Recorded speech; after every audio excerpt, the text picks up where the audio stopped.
So now I'm doing multiple choice. I think this is number 17.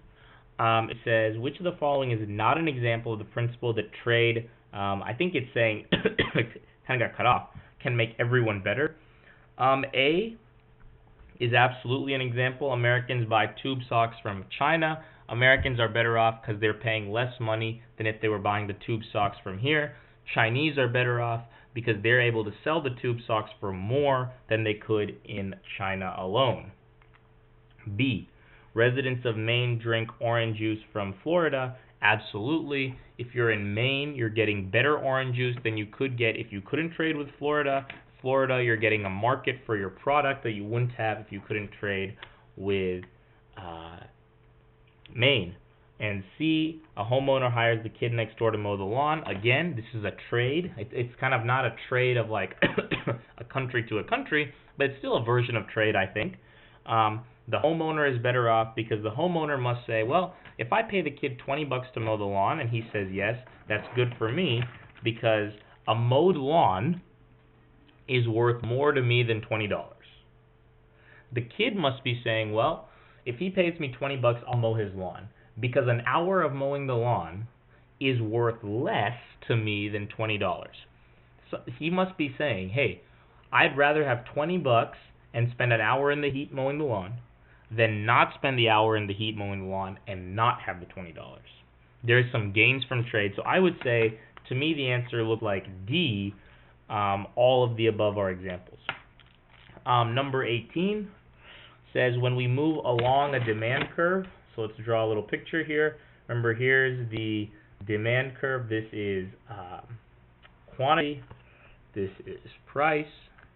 Let's put our supply curve in orange. As you know, supply curve is upward sloping. Why? Because their suppliers will supply more, they'll sell more if the price is higher. Why is demand curve downward sloping? As the price goes down, we're willing to buy more.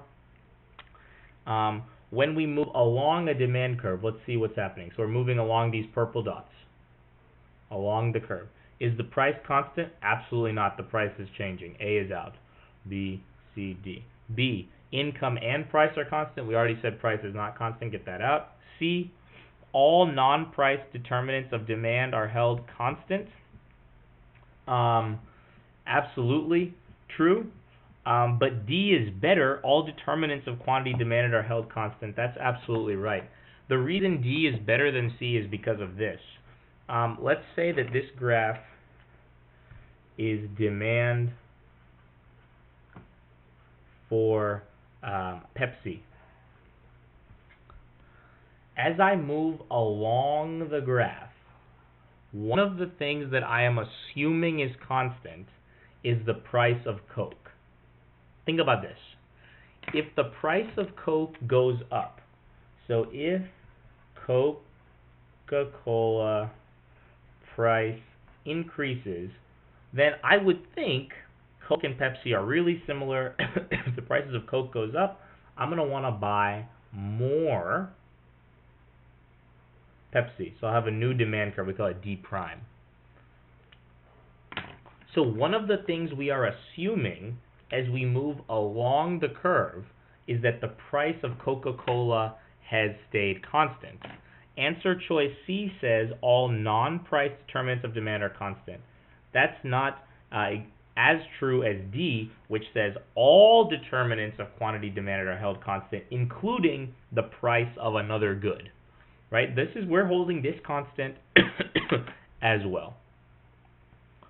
I'm not sure which one I'm doing. I think it's number 20 that the one is being pointed to. So number 20 says a country club usually only allows members to purchase tickets for its celebrity golf tournament.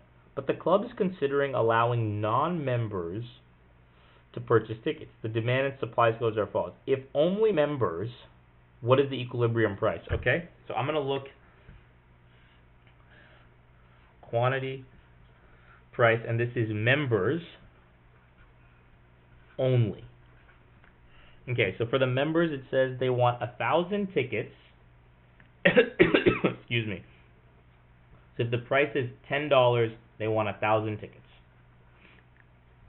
If the price is $15, they want 800 tickets.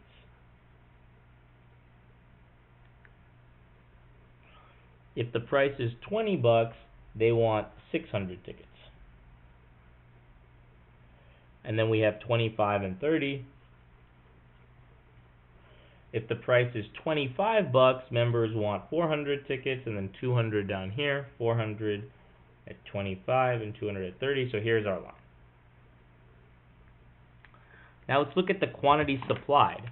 At $10, the club is willing to supply 600 tickets. At $15, they're still only supplying 600. At $20, still 600. The club is always supplying 600. What is the equilibrium price going to be? Right here, $20 at 600 tickets sold. Answer choice C, $20.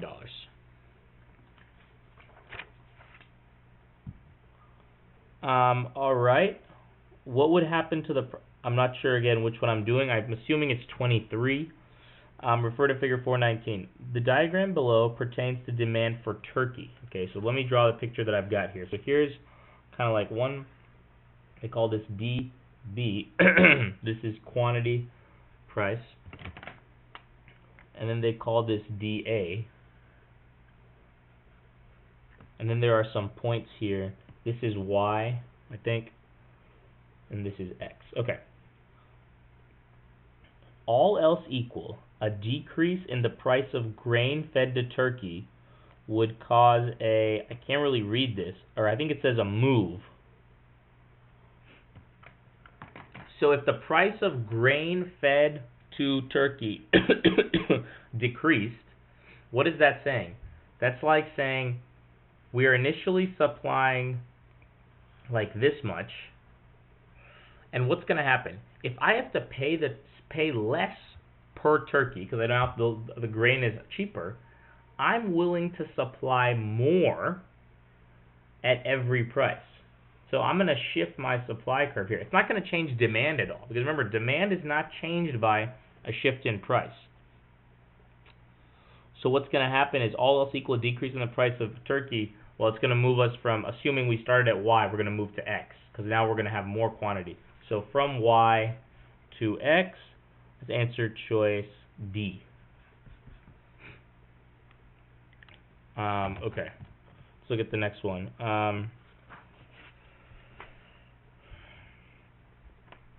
All right, looks like 27 might be the first one. So 27.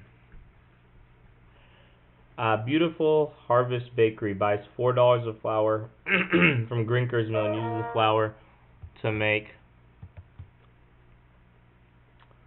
bread sold to the public for $12.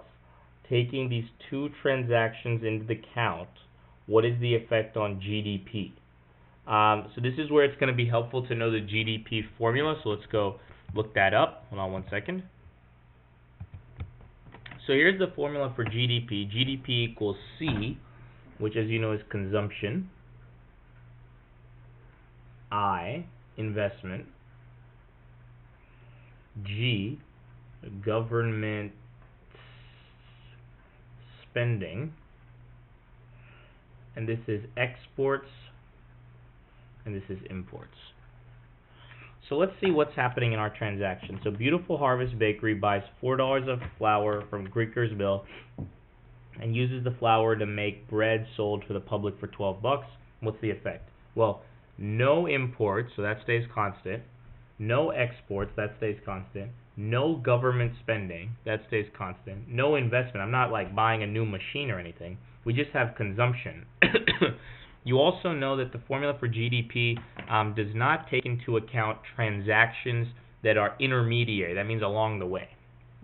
So the $4 from bakery, from the mill to the bakery, is not counted for in the GDP. GDP only looks at the final transactions, which is the $12 that is added to consumption, because the public is spending $12 more to buy the bread. So the GDP increases by this amount, which is $12, so answer choice C. The GDP goes up by $12. We don't count that intermediate part because that's not affecting any of this. Just a transfer in the economy. Don't count that. So you only count the $12 increased consumption. Michigan Tea Company sold $15 million worth of tea it produced. I'm on 28 now. In producing this tea, it purchased $5 million of ingredients from foreign countries and paid workers who reside in Canada, but contribute to the U.S. $1 million. How did these transactions add to the GDP? So again, you just want to look at the formula. All right. So Michigan pays they sell $15 million worth of tea. That goes into consumption, so that's equal to plus C of 15 mil.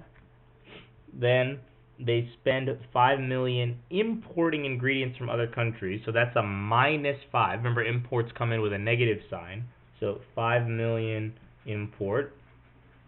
That's equal to minus minus M imports 5 million, and then it pays $1 million to workers in Canada, so that would be a minus. That's money leaving. But they spend it in the United States. So it's like we pay $1 million that goes to people not in the U.S. But then they're gonna re-spend it back here. So that's like a net canceling out. So you're plus 15 mil, you're minus 5 mil. In the net, you're plus 10 mil. Number 29.